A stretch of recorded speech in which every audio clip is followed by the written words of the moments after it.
सुप्रभात प्यारे बच्चों, मैं अनिकेत सर।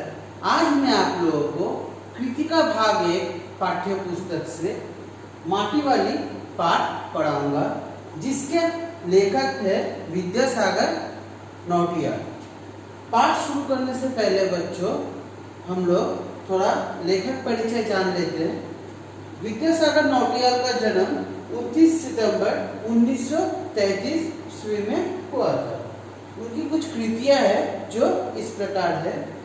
उपन्यास है उलझे रिश्ते, कहानी टिहरी की कहानियां, आत्मकथ्य मोहन गाता जाएगा और भी इत्यादि हैं कृतियां। उनकी मृत्यु 18 फरवरी 2012 को हुई थी। अब बच्चों हम लोग जो है पाठ जो है वो हम लोग शुरू करते हैं। मैं आप लोगों को वाचन करके पाठ का अर्थ आप लोगों को समझा दूंगा। आप लोग सभी बच्चे कृतिका पुस्तक खोलेंगे, माटी वाली पाठ जो इस प्रकार है, और हाथ में बच्चों एक पेंसिल भी रखिएगा। जो मैं वाक्य जो पढ़ रहा हूँ, लाइन जो पढ़ रहा हूँ वो इम्पोर्टेंट लाइन ही है, वो आप लोग मार्क कर लीजिएगा, अर्थात रेखांकित कर लीजिएगा। माटी वाली विद्यासागर नौटियाल। शुरुआत में कहा जा रहा है बच्चों, शहर के सेमल का तप्पर मोहल्ले की ओर बने आखिरी घर की खोली में पहुंचकर उसने दोनों हाथों की मदद से अपने सिर पर धरा बोझा नीचे उतारा। यहाँ पर माटी वाली के बारे में बताया जा रहा है बच्चों। माटी वाली जो थी वो क्या करती थी, वो घर घर लोगों को लाल मिट्टी वो पहुंचाती थी, ठीक है। और वो माटी वाली जो है उसी के माटी से लोगों का चूल्हा चौका बनता था और जलता भी, खाना वाना भी इसी के कारण बन पाता था। और एक दिन भी बच्चों अगर माटी वाली अगर मिट्टी नहीं देती थी तो खाना बनना मुश्किल हो जाता था। तो यहाँ पर बच्चों शहर का नाम बोला गया। शहर के सेमल जो है, सेमल का तप्पर मोहल्ला जो है वो उसका आखिरी घर की खोली में दोनों हाथों से माटी वाली जो थी वो अपने सिर पर जो मतलब माटी का जो कनस्तर जो है जिस पर वो माटी भर कर लाती थी उसे वो नीचे उतारी। अब वो मिट्टी से भरा एक कंटर था। कंटर मतलब क्या होता है बच्चों, कनस्तर। कनस्तर का अर्थ होता है बच्चों टीन का बना एक चौकोर पात्र जिसमें माटी, घी कुछ भी रखा जा सकता है। तो यहाँ पर माटी वाली जो है वो माटी रखती थी।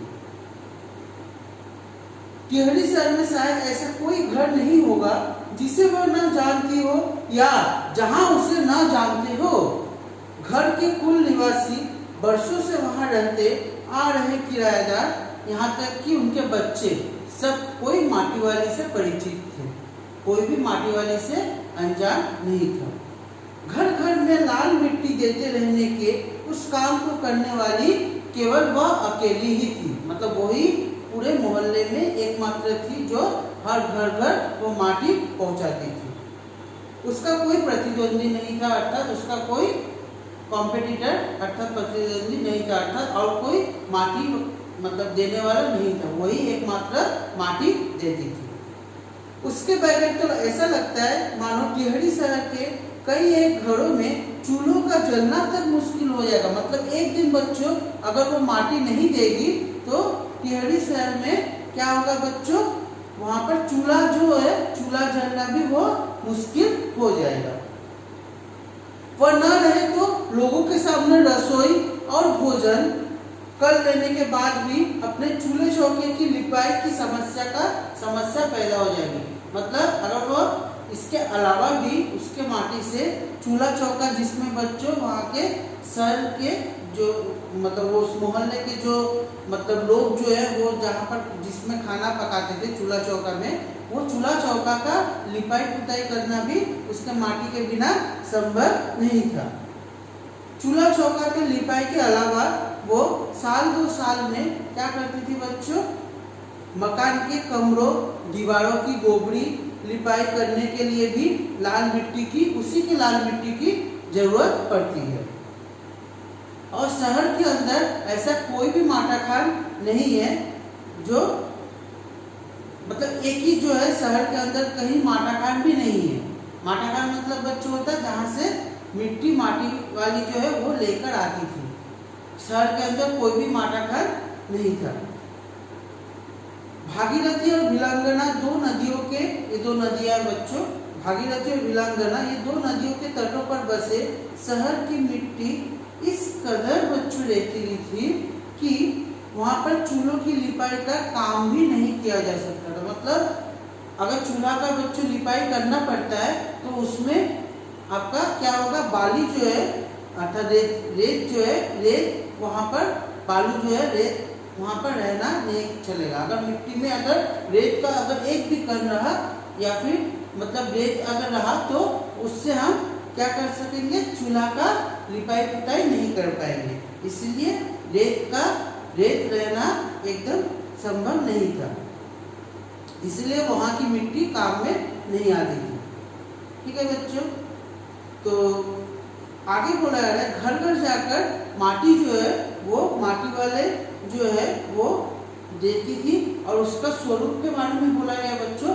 उसका कद जो था वो नाटी थी, अर्थात नाटा कद था, और वह एक हरिजन बुढ़िया थी जिसका नाम माटी वाली था।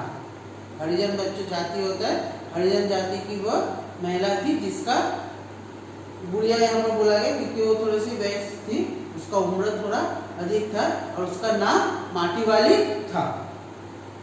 आगे बच्चों कहा जा रहा है शहरवासी जो है सिर्फ माटी वाली को नहीं, उसके कंटर तक को, मतलब वो माटी वाली जो है अपने सिर पर जो कंटर लेकर जो घूमती थी जिसमें वो माटी भरती थी और शहर और उस मोहल्ले के हर एक घर में वो पहुंचाती थी, उसके कंटर को भी वहाँ के लोग पहचान गए थे।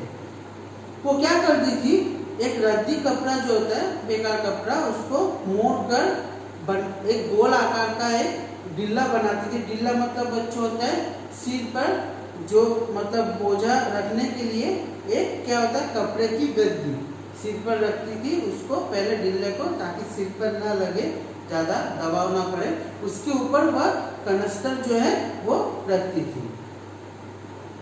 आगे बच्चों कहा जा रहा है कि उसके ऊपर किसी ने कभी वो कोई ढक्कन जो है वो नहीं लगाती थी, बिना ढक्कन का ही वो माटी जो है वो घर घर पहुंचाती थी। इससे उसको सुविधा होता था, अगर ढक्कन लगेगी तो फिर ढक्कन खोलना पड़ेगा, इसलिए वो ढक्कन नहीं लगाती थी ताकि उसे मिट्टी देने में, घर घर पहुंचाने में बच्चों कोई दिक्कत ना हो।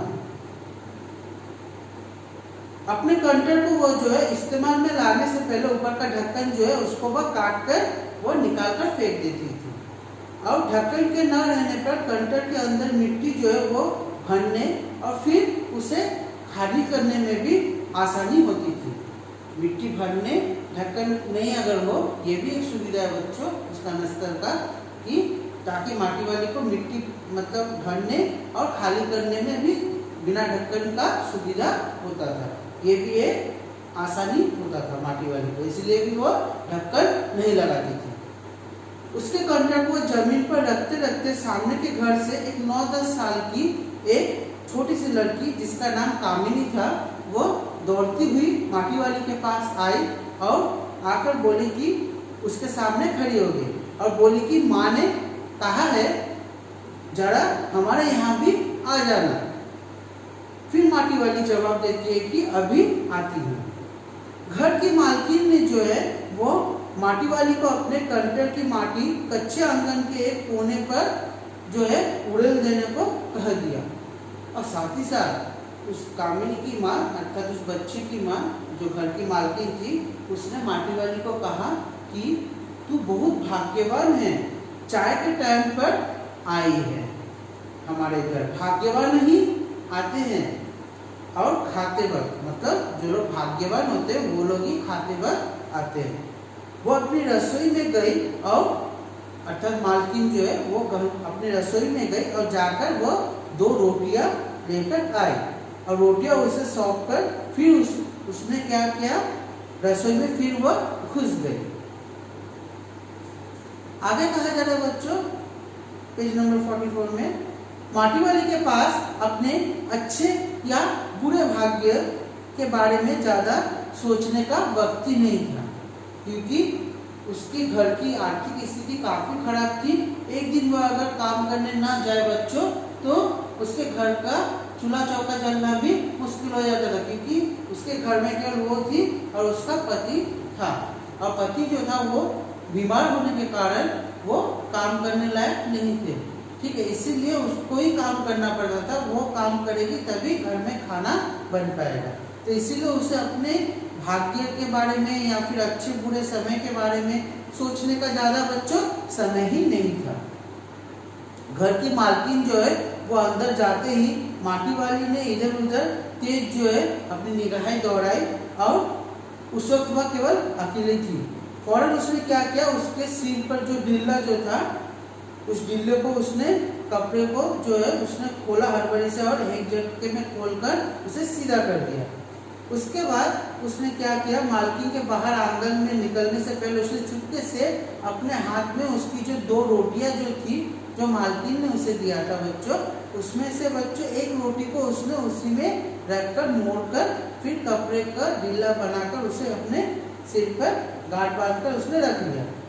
और घर की मालकिन जो है उसे पीतल के ग्लास में चाय भी लाकर दी, और गर्म चाय काफी गर्म था, तो इस कारण चाय को, गर्म चाय होने के कारण उसने ठंडा करने के लिए सू जैसे हम लोग बच्चों करते हैं ना, जब चाय गर्म होता है तो, या फिर कोई भी गर्म वस्तु होती है तो उसे ठंडा करके उसने लंबी लंबी फूके मारी।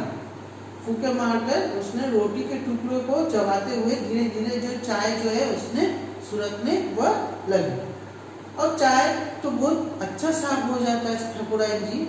ये माटी वाली जो है उसको घर की मालकिन को कह रही है। मालकिन जवाब में कहती है, भूख तो अपने में एक साग होती है बुढ़िया, अर्थात माटी वाली को कह रही है, भूख मीठी कि भोजन मीठा। बहुत महत्वपूर्ण बच्चों ये वाक्य है कि अगर मनुष्य को भूख लगा, उस समय आपके सामने जो भी खाना हो, खाना कैसा है वो हम लोग नहीं सोचते, अच्छा है बुरा है, जो भी खाना मिले वो हम लोग तृप्त होकर हम लोग खाते हैं, क्योंकि हमें भूख काफी ज्यादा लगा है। अगर सूखी रोटी भी मिले हमें, वो भी हम लोग तृप्त होकर खाएंगे। पर अगर हमें भूख न लगे तो हमारे सामने जितना भी लजीज से लजीज खाना क्यों ना रख दिया जाए बच्चों, हम लोग उसे छूकर भी नहीं देखेंगे, क्योंकि हमारे अंदर भूख नहीं है। तो इसीलिए यहाँ पर जो है माटी वाली को जो है मालकिन जो कह रही है कि भूख मीठी की भोजन मीठा। तुमने अभी तक पीतल के ग्लास संभाल कर रखे हैं, ये पूरे बाजार में और किसी घर के आप नहीं मिल सकते ये ग्लास। ये माटी वाली जो है इसको किसको, अर्थात घर की मालकिन को वह कह रही है, क्योंकि पीतल का ग्लास जो है उस समय मिलना मतलब ना के बराबर था, किसी के घर में भी नहीं था। कुछ एक गिने चुने घर थे जिसमें से ठाकुराइन के घर में पीतल का ग्लास था, क्योंकि उसका मूल्य काफी अधिक था और सबको के पास रखना संभव नहीं था। पुरखों की जो है गाढ़ी कमाई से हासिल की गई चीजों को हराम के भाव बेचने को मेरा दिल गवाही नहीं देता। ये मालकिन जो है माटी वाली को कह रही है, ये जो ग्लास जो है पीतल का, ये सब उसके पुरखों द्वारा, मतलब उस मालकिन के अर्थात ठाकुराइन के पुरखों द्वारा वो दी गई वस्तु है, जिसे उसने काफी संभाल कर रख दिया। तो इस कारण उसे वह बेचने का जो है उसका जी नहीं चाहता है। ठीक है, वो उसके लिए काफी महत्वपूर्ण है। हमें क्या मालूम, तंगी के दिनों में अपने जीभ पर कोई स्वादिष्ट चटपटी चीज रखने के बजाय मन महसूस कर 2-2 पैसे जमा करते रहने के बाद खरीदी होंगी। और उन्होंने ये तमाम चीजें जिनकी हमारे लोगों की नजरों में अब कोई कीमत ही नहीं रह गई है।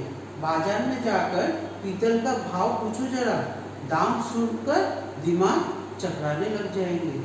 ठीक है बच्चों, ये माटी वाली को जो है वो मालकिन जो है वो कह रही है, पीतल का भाव अगर मतलब जो है ये हमारे पुरखों द्वारा मतलब थोड़ी थोड़ी कमाई से 2-2 पैसे जमा करके ये खरीदी गई वस्तु है, इस कारण हम लोग भी पुरखों के कारण हम लोग भी इसको उपभोग कर रहे हैं। परंतु अगर बाजार में जाकर इसका भाव अगर पूछो तो समझ में आ जाएगा ये कितना मूल्यवान है।